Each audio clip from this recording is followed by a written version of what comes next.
The rain was coming down in sheets when I saw her standing there, shoulders slumped beside her car on that empty stretch of highway. I almost drove past, almost. If you stay with me until the end of this story, you'll understand why that moment changed everything. And trust me, you'll want to hit that like button and subscribe, because some stories remind us that life's most meaningful connections often begin in the most unexpected circumstances. It was a Friday evening in late October. The kind where the sky darkens early and the air carries that distinct autumn chill that seeps into your bones. I was driving home after another exhausting week at the architectural firm, my mind occupied with deadlines and the crushing weight of a project I wasn't sure I could deliver. The windshield wipers fought a losing battle against the downpour, and I was squinting to make out the road ahead when I spotted her. A lone figure in a beige trench coat, standing beside a sleek black Audi with a visibly flat tire. She was holding her phone up, desperately searching for signal, her free hand occasionally wiping rainwater from her face. Something about her posture, a mixture of frustration and resignation, made me slow down. I'd passed plenty of stranded motorists before with nothing more than a fleeting thought of sympathy. But tonight was different. I pulled over about 20 feet ahead of her car and grabbed my umbrella from the back seat. As I approached, I could see she was younger than I'd initially thought, probably in her early 30s. Her dark hair was plastered to her face, and mascara had begun to run down her cheeks, though whether from rain or tears, I couldn't tell. "Need some help?" I called out over the drumming of rain on pavement. She turned, startled by my voice, and I saw relief wash over her features. "Oh, thank God," she said. "My phone's dead, and there's no signal anyway. I've been standing here for almost 40 minutes. I extended my umbrella to cover her. "I'm Michael," I said. "Eliza," she replied, offering a hand that was ice cold when I shook it. "I was heading to my sister's place in Oak Ridge when this happened. I know how to change a tire, but this one's stuck or something. I can't get the lug nuts to budge." I nodded, already kneeling down to inspect the situation. The tire was completely flat, likely from running over something sharp. The rain had soaked through my jeans within seconds, but I barely noticed. "Do you have a spare and tools?" I asked. She nodded and moved to the trunk, returning with a compact spare tire and a basic tool kit. I positioned myself in front of the flat tire and tried the lug wrench. She was right, they were on incredibly tight. "These were probably put on with an impact wrench at a shop," I explained, straining against the resistance. "They tend to over-tighten them." I braced myself, putting my full weight into it, and finally felt the first lug nut give way. The relief was momentary as I realized I was now kneeling in a growing puddle, rain trickling down my neck despite the umbrella Eliza was now holding over me. "So what do you do, Michael?" she asked, perhaps trying to distract me from the discomfort of the situation. "I'm an architect," I replied, working on the second lug nut. Though lately it feels more like I'm a professional disappointment. The words slipped out before I could stop them. Something about the anonymity of helping a stranger in the rain made me unexpectedly honest.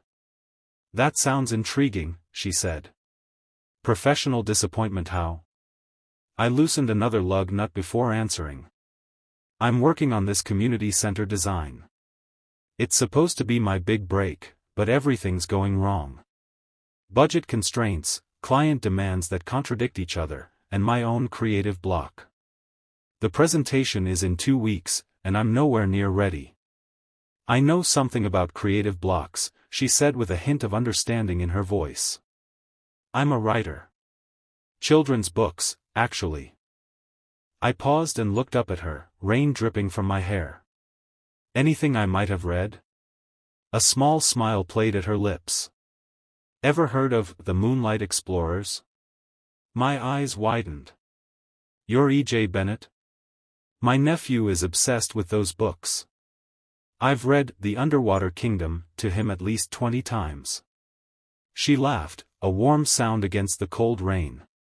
"That's me. Though right now, I'm just a soggy writer with a flat tire." I returned to the task at hand, working methodically through the remaining lug nuts. As I removed the flat tire, I noticed Eliza shivering. "You should wait in my car," I suggested. "The heater's on. No sense in both of us getting soaked." She shook her head. "I'm already drenched. Besides, it doesn't seem fair to leave you out here alone." There was something about her stubbornness that I admired. We stood there in the rain, two strangers connected by circumstance, as I mounted the spare tire and began tightening the lug nuts. "So why the creative block?" I asked. "Your book seemed to flow with imagination." She was quiet for a moment. "My father passed away 3 months ago. He was my biggest supporter, the one who encouraged me to write in the first place. Every book I've written, he was the first to read it. Now." Her voice trailed off. "Now you're writing without your first reader," I finished for her. She nodded, and I saw the pain flash across her face. I understood that kind of loss. My mother had died when I was in college, and I still sometimes reached for the phone to call her before remembering I couldn't. "I'm sorry," I said simply, because sometimes that's all you can say. I finished securing the spare tire and stood up, my clothes completely soaked through. "It's not a permanent solution," I explained. "This is just a donut spare. You'll need to get a real replacement soon, but it'll get you to your sister's tonight." Eliza looked at me, really looked at me, for the first time. Her eyes were a deep brown, flecked with gold, and despite the smeared makeup and rain-soaked hair, there was something striking about her. "Thank you," she said. "I don't know what I would have done if you hadn't stopped." "Probably would have figured it out," I said with a smile. "You seem like the resourceful type." We walked back to her car, and I helped her gather the tools and the flat tire, placing them in her trunk. The rain had finally begun to let up, transitioning from a downpour to a gentle drizzle. "You should get those wet clothes off soon," she said, then immediately blushed. "I mean, you should get home and change before you catch cold." I laughed. I knew what you meant. We stood there for a moment, that awkward pause between strangers who have shared something more intimate than a passing encounter but don't quite know how to end it.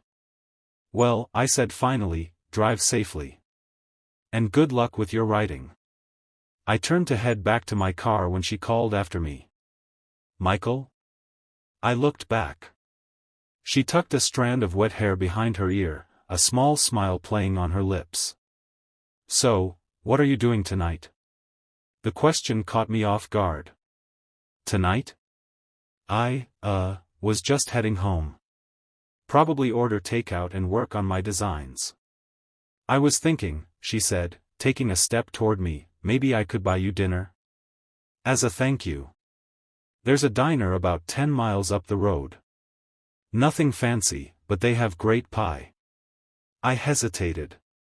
I was soaking wet, tired, and had planned to spend the evening wrestling with my design problems. But something about Eliza made me curious. Maybe it was the way she'd stood in the rain with me, or the vulnerability in her voice when she spoke about her father. "I'd like that," I said finally. "But I should warn you, I look like a drowned rat right now." She laughed, gesturing to her own bedraggled appearance. "We can be drowned rats together then." And that's how I found myself sitting across from Eliza Bennett in a booth at Rosie's Diner an hour later, both of us still damp but warming up with coffee and conversation that flowed as if we'd known each other for years instead of hours. She told me about her writing process, how she'd started the Moonlight Explorer series after a vivid dream, and how each character was based on someone from her childhood. I shared my passion for sustainable architecture and my dream of designing spaces that brought communities together. "So this community center," she said, cutting into a slice of cherry pie, "what's the real problem with it?" I sighed, stirring my coffee absently. "Honestly, I think I've lost sight of why I became an architect in the first place. I'm so caught up in specifications and client demands that I've forgotten the human element. Buildings aren't just structures, they're spaces where life happens." Eliza nodded thoughtfully. It's the same with writing. When I focus too much on plot mechanics or what I think will sell, the story loses its heart. My father used to say, "Eliza, just tell the story you'd want to read." Your father sounds like a wise man. He was, she said softly. A high school English teacher for 40 years. He believed in the power of stories to change lives. What was his favorite of your books? I asked. Her eyes lit up. The Lighthouse Keeper's Daughter. It was my first book, and objectively not my best, but he loved it because it was about taking risks and finding your way home. As she spoke about her father, I could see both the grief and the love that shaped her. There was something beautiful about the way she carried his memory, not as a weight but as a light. Maybe, I suggested, your next book could be for him. Not about him necessarily, but a story that honors what he taught you. She was quiet for a moment, considering. Maybe that's exactly what I need to do. She reached across the table and squeezed my hand. Thank you. We stayed at that diner until closing time, talking about everything and nothing. I learned that Eliza had a cat named Fitzgerald, loved thunderstorms but hated swimming, and could recite the opening paragraph of Moby Dick from memory. I told her about my collection of vintage blueprints, my disastrous attempt at making sourdough during the pandemic, and my secret dream of designing a treehouse community. When we finally left, the rain had stopped completely, and the night sky had cleared to reveal a canopy of stars. We stood in the parking lot, reluctant to end the evening. I should get to my sister's, Eliza said. She's probably worried sick by now. Of course, I nodded. And I should get home and change out of these clothes before they become permanently attached to my body. She laughed, then grew serious. I'm glad my tire went flat tonight, Michael. As inconvenient as it was. Me too, I admitted. Though maybe next time we meet, it could involve less rain and roadside assistance. Next time, she asked, a hopeful note in her voice. I took a breath and decided to be brave. I'd like there to be a next time. If you would. Her smile was answer enough, but she added, I'd like that very much. We exchanged numbers, and I watched as she drove away, her taillights disappearing around a bend in the road. As I got into my own car, I felt something I hadn't experienced in a long time, possibility. The next morning, I woke up with a clarity I hadn't felt in months. I went straight to my drafting table and started sketching. I threw out all my previous designs for the community center and began fresh, thinking about what the space was truly meant to be, a place where people could connect, learn, and grow together. I thought about Eliza and her father, about stories and the spaces where they unfold. By midday, I had the bones of a design that excited me. A building that embraced natural light, with flexible spaces that could transform based on community needs. At the center was a circular library with a skylight, inspired by Eliza's stories about her father's love of literature. I was so absorbed in my work that I almost missed the text message that came through around 2 p.m. Made it to my sister's safely. Thinking about a writer with a creative block and an architect who helped her in the rain. Dinner this Friday? Your turn to pick the place. Eliza. I smiled and typed back, already working on designs inspired by our conversation. Friday sounds perfect. I know just the place. Over the next 2 weeks, Eliza and I met almost every day. Sometimes for coffee, sometimes for walks in the park, once for an impromptu visit to a bookstore where I watched her sign copies of her books for excited children. Each time, I felt myself opening up in ways I hadn't with anyone before. She came with me to my community center presentation. I was nervous, but having her there, nodding encouragingly from the back of the room, gave me confidence. The clients loved the new design, especially the library at the heart of it. This is exactly what we wanted without knowing how to ask for it, the board chairwoman said. A space that feels like it belongs to the community. Afterward, Eliza hugged me tightly. I knew you could do it, she whispered. I couldn't have done it without you, I told her honestly. 3 months after that rainy night on the highway, Eliza called me, her voice bubbling with excitement. "I finished it," she exclaimed. "The new book. It just poured out of me once I started." "That's amazing. What's it about?" "It's called The Architect of Stars," she said. "It's about a girl who helps a man build constellations in the night sky. It's different from my other books, more personal." "For your father," I said, understanding. "Yes," she replied softly. "And also for you. For helping me find my way back to writing." 6 months after our first meeting, I took Eliza back to Rosie's diner. We sat in the same booth, ordered the same cherry pie, but everything else had changed. As we finished our dessert, I reached across the table and took her hand. "I've been thinking a lot about that night," I said. "About how close I came to driving past you." "But you didn't," she reminded me. "No, I didn't. And it made all the difference." I squeezed her hand. "You know, some people go their whole lives without finding someone who understands them the way you understand me." Her eyes softened. "I feel the same way." I took a deep breath. "I love you, Eliza. I think I started falling in love with you that night in the rain, and I've been falling ever since." Tears welled in her eyes. "I love you too, Michael." 1 year to the day after I helped Eliza change her tire, I proposed to her on that same stretch of highway. I'd arranged for her car to get another flat, with the help of her sister and a carefully placed valve removal, and when she called me in a panic, I arrived with a ring instead of a lug wrench. She said yes before I could even finish asking. Our wedding was small but perfect. We held it in the community center I'd designed, which had been completed just a month earlier. The circular library served as our ceremony space, sunlight streaming through the skylight above us as we exchanged vows. Eliza's father couldn't be there physically, but she carried his favorite book down the aisle alongside her bouquet, and we left an empty chair in the front row with his photo and a single rose. In my vows, I thanked her for having a flat tire on a rainy night and for asking me what I was doing that evening. She thanked me for stopping when I could have driven by and for helping her find her story again. Life isn't always like a fairy tale.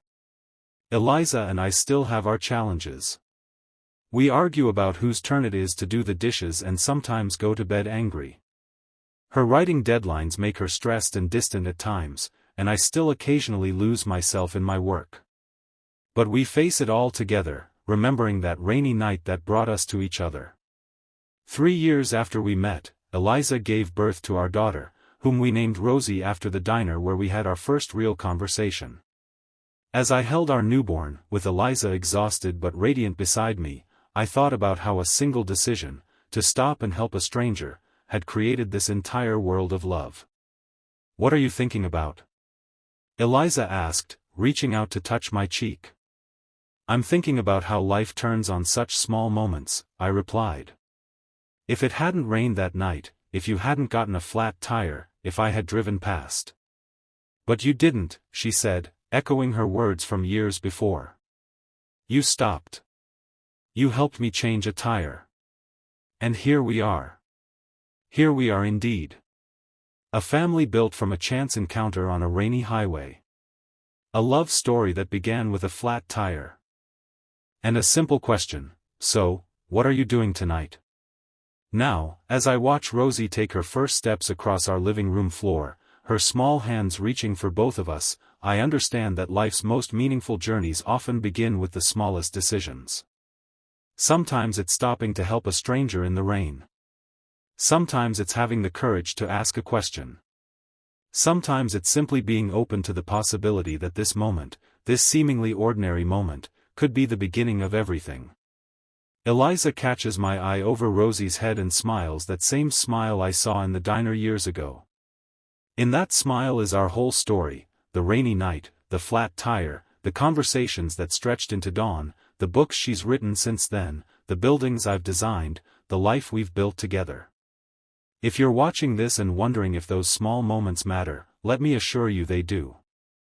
That stranger you help might become the love of your life. That risk you take might lead to your greatest joy. That detour might become your destination. So the next time you see someone stranded on the side of the road, or face a choice between connection and convenience, remember our story. Remember that the most beautiful chapters of your life might begin in the most unexpected ways. And if you've enjoyed this journey with us, don't forget to like this video and subscribe to the channel for more stories that remind us of the extraordinary possibilities hidden within ordinary days. Because in the end, life isn't about avoiding the rain, it's about who you're willing to stand in it with.